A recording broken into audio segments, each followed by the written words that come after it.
Hello everybody, welcome back to the channel. Today we have this position. We have two pieces, a bishop and a knight, and we can win this in the game. So black's pawn is going downward in this direction, and our king is just in check, so we have to move the king first, obviously. But where should we put this king to win the game? So our pieces are in an ideal position, and we do have a knight move that comes with a discover check. So put that in mind when you think the moves, and go ahead, pause the video and guess the move. Best of luck. Okay, welcome back. So the king is in check, so we have to move the king, and somehow we have to attack the rook so that we can just prevent the rook from moving to any of its escaping square. So these are the two candidate moves: king to g5 and king to g3, obviously. So we have to play one of the moves, but only one of the moves work. So first let's start with this move.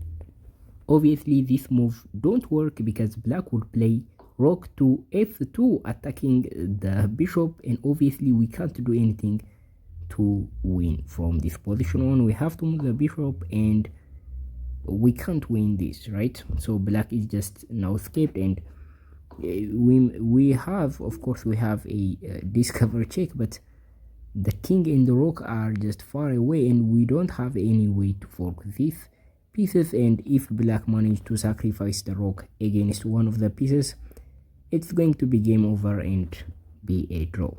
So this is obviously not the correct move.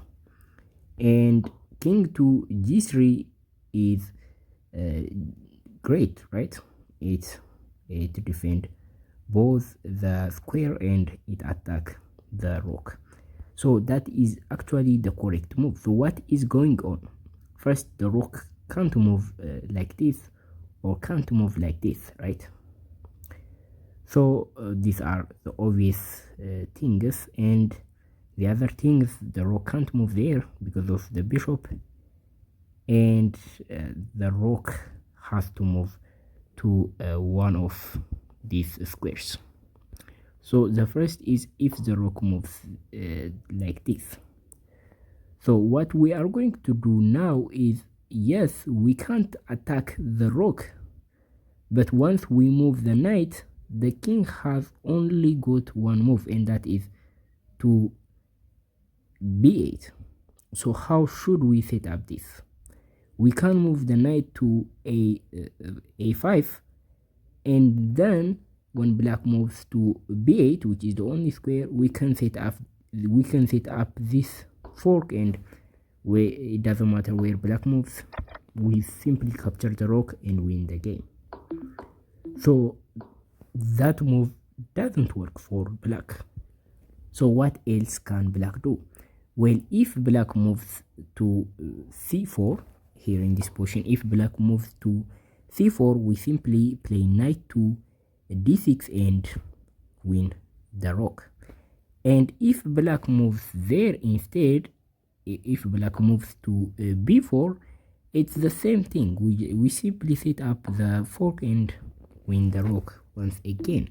So if the rook moves to the edge of the board, a4 to the a4 square, this is just straightforward capturing the rook. So the rook can't move to any of these square, right? The rook is prevented from moving to these squares. So the other thing is if the rook moves to this direction, to f5, for example. So we can play a move like this and win the rook. And the thing is, we can do that as well with the move rook to f7. So what can black do? Well, if black decided to move to f6 instead, we simply set up the fork, right?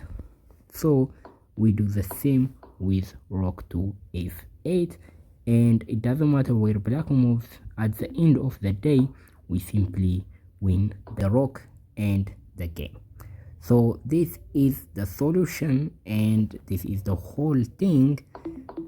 So let me show you from the first position. First we are going to play king to g3 and attack the rook, and the rook has nowhere to retreat, and it doesn't matter where black plays, we have a response for all of them and we can actually win this. So thank you for watching, guys. I will see you in the next video. Bye.